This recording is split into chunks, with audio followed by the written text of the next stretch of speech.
The summit opened under a cloud of tension, with an air so thick that even the most seasoned diplomats seemed uneasy. The stakes were high, and everyone in the room could sense that this gathering would be unlike any before. Leaders arrived to an atmosphere more reminiscent of a family dispute than a gathering of trusted allies. The usual handshakes and polite exchanges were replaced by stiff nods and wary glances, as if each participant was bracing for confrontation rather than collaboration.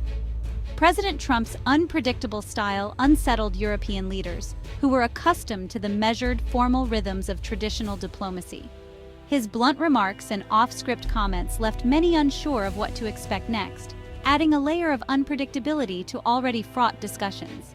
The agenda, covering trade, defense, and the environment, quickly became battlegrounds for clashing national interests.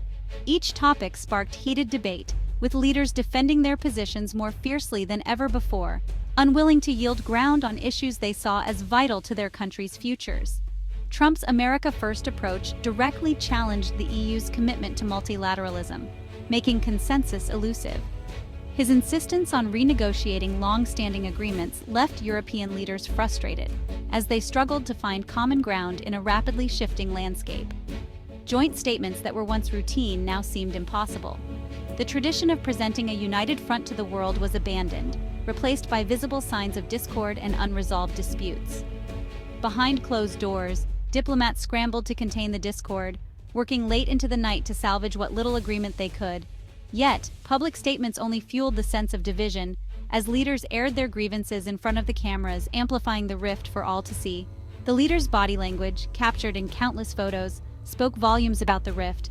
Crossed arms, furrowed brows, and forced smiles revealed the true state of relations, even as official statements tried to downplay the discord. European officials privately worried about the future of their partnership with the U.S. In hushed conversations, they questioned whether the alliance could withstand such open disagreement, or if this summit marked the beginning of a lasting divide. The summit's tension wasn't just about personalities, it signaled a deeper shift in global politics. Analysts around the world debated whether this was a temporary setback or the start of a new era of uncertainty and competition among former allies. The event exposed fractures that had been growing for years, putting the alliance's future in question. Long-standing disagreements, once papered over for the sake of unity, now threatened to break into the open, challenging the very foundation of the partnership. Once a symbol of Western unity, the summit now highlighted how far the allies had drifted apart. Archival footage of past gatherings, filled with camaraderie and shared purpose, stood in stark contrast to the current scene of division and mistrust. The uncertainty was a stark reminder that the old certainties of international relations were gone. Alliances that once seemed unbreakable now appeared fragile, as new global realities forced leaders to reconsider their priorities and allegiances. The world was watching as the alliance's divisions were laid bare. News outlets broadcast the summit's every twist and turn, while citizens and governments alike wondered what the future would hold for the international order they had long taken for granted. Trade was the summit's most explosive and divisive issue, dominating conversations and overshadowing other topics on the agenda. Tensions simmered just beneath the surface as leaders gathered, each representing their nation's interests and economic anxieties. President Trump took center stage, openly accusing the European Union of engaging in unfair trade practices that, he argued, put American workers and industries at a disadvantage. He singled out the auto industry, threatening to impose heavy tariffs on European cars, a move that sent shockwaves through global markets and rattled long-standing alliances. European leaders responded swiftly and forcefully. They defended the global trade system, emphasizing the importance of cooperation and established rules. Warning of the dangers of a spiraling trade war, they cautioned that such conflict could harm economies on both sides of the Atlantic and disrupt the global supply chain. The Europeans insisted that any disputes should be resolved through the World Trade Organization, the international body designed to mediate such conflicts. They argued that bypassing these mechanisms in favor of threats and unilateral action would undermine decades of progress in global commerce.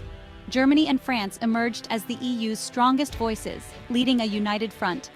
They made it clear that if the US followed through with new tariffs, the EU would retaliate in kind, signaling a readiness to defend their industries and workers. Despite hours of intense negotiation, the talks ended in a stalemate. No breakthrough was reached, and no clear path forward was agreed upon. The atmosphere was tense, with both sides unwilling to back down.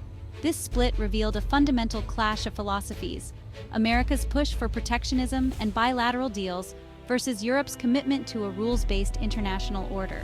The rift was deeper than just policy. It was about the future direction of the global economy. The cooperative spirit that once defined transatlantic trade relations seemed to have evaporated, replaced by suspicion, friction, and growing uncertainty about what comes next. Businesses on both sides of the Atlantic were left in limbo, struggling to make decisions and investments amid the unpredictability. With the rules of trade potentially changing overnight, companies faced new risks and challenges in planning for the future. The dispute was about more than just numbers or tariffs. It was a battle between two competing visions for how the global economy should be governed and who should set the rules. As the summit concluded, the future of global commerce hung in the balance, with uncertainty looming over international markets and the world watching to see which vision would ultimately prevail. Defense spending became another flashpoint. President Trump demanded European NATO members boost their military budgets, even suggesting a target of 4% of GDP. Europeans acknowledged increased spending but bristled at Trump's confrontational tone. They argued their contributions went beyond money. Troops, bases, and joint missions mattered too. The debate exposed different views of NATO. Was it just about budgets or about shared values and solidarity? Despite reaffirming their commitment to collective defense, doubts lingered about the alliance's unity. The standoff raised questions about NATO's identity and future direction. The summit offered no clear answers, only more uncertainty. The alliance left the meeting divided over what it truly stands for. The summit also laid bare deep rifts on climate change and Iran, exposing just how divided the world's leading powers have become on these critical issues. What was meant to be a show of unity, instead, highlighted the growing tensions and disagreements that threaten to undermine global cooperation. President Trump defended his controversial decision to pull the United States out of the Paris Agreement, arguing that the deal placed an unfair economic burden on American workers and industries. He insisted that his priority was protecting American jobs and sovereignty, even if it meant standing alone on the world stage. In sharp contrast, European leaders presented a united front, reaffirming their unwavering commitment to the Paris Climate Accord. They described the agreement as not just a policy, but a moral obligation to future generations, emphasizing that global cooperation is essential to combat the existential threat of climate change. The divisions didn't stop there. On Iran, the United States pushed for tougher sanctions and a more confrontational stance, arguing that the existing nuclear deal was too lenient and failed to address broader security concerns. Meanwhile, European nations clung to the agreement, viewing it as the best available tool to prevent nuclear proliferation and maintain regional stability.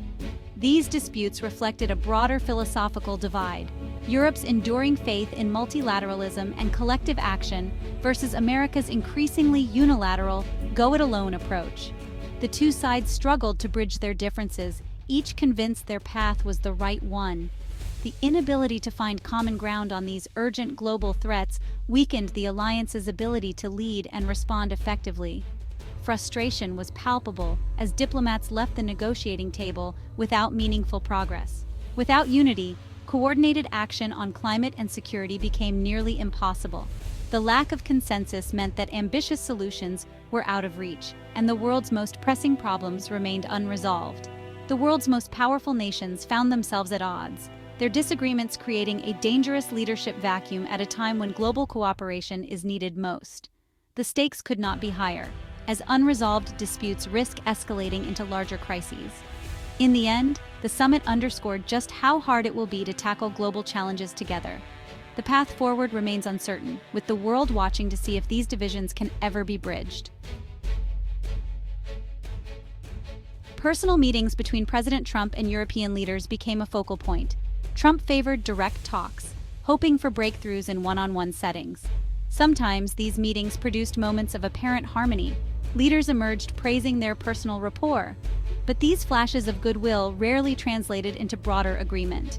The summit's outcomes seemed to hinge as much on personal chemistry as on policy. This unpredictability unsettled allies used to stable institutional diplomacy. When relationships drive policy, trust in the alliance's foundations can erode. Allies hesitated to make long-term commitments, wary of sudden shifts. The summit revealed both the promise and the peril of relying on personal diplomacy. The risks of abandoning process-driven negotiation became clear. The summit's discord sent shockwaves through global markets. Investors reacted nervously to the threat of a trade war, causing volatility in stocks and currencies. The auto industry, in particular, faced major uncertainty over possible tariffs. Business leaders warned that escalating disputes could slow growth and cost jobs. The summit's failure to ease tensions left companies in limbo, unsure how to plan ahead. The challenge to the multilateral trading system threatened decades of economic integration. Without a shared vision, the global economy risked fragmenting into rival blocs. The consequences extended far beyond market jitters. Future prosperity was at stake. The summit pointed to a more turbulent, unpredictable economic era. Amid the turmoil, Europe found unexpected unity. EU leaders stood together on trade, climate, and Iran, refusing to be divided by US pressure. The European Commission led a firm response, vowing countermeasures if new tariffs were imposed. This solidarity strengthened Europe's bargaining power and sent a clear message: they would act as a bloc. The summit pushed Europe to consider greater integration and strategic autonomy. Leaders discussed boosting defense, strengthening the euro, and leading on climate. The experience forged a stronger sense of common purpose among EU nations. Europe began to speak more openly about taking charge of its own destiny. The summit, though challenging, galvanized Europe to protect its interests and values. Their collective strength became their greatest asset in a shifting world.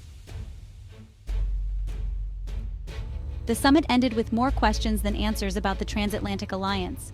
Fundamental disagreements on trade and security remained unresolved, leaving the relationship in flux. The era of automatic harmony was over. Future cooperation would be harder and more transactional. Both sides faced a new reality where interests might not always align. Yet, deep economic and security ties endured, offering hope for renewed cooperation. The summit was a wake-up call.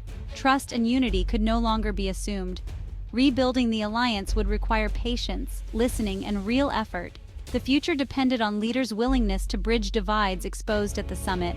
The alliance's fate now hung in the balance. The summit left a pressing question: what's next for the Western alliance? The old playbook of automatic unity is gone. Both sides are asserting their interests more forcefully. Continued friction is likely, especially on trade and global agreements. Europe may push for more autonomy, while the US favors bilateral deals. Yet this strain could lead to a more resilient partnership, one that can handle open disagreement. Both sides remain deeply interdependent, facing common global challenges. The future will be shaped by choices made in the coming years.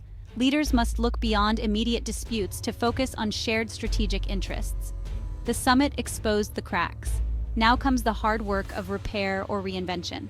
The stability of the international order may depend on what happens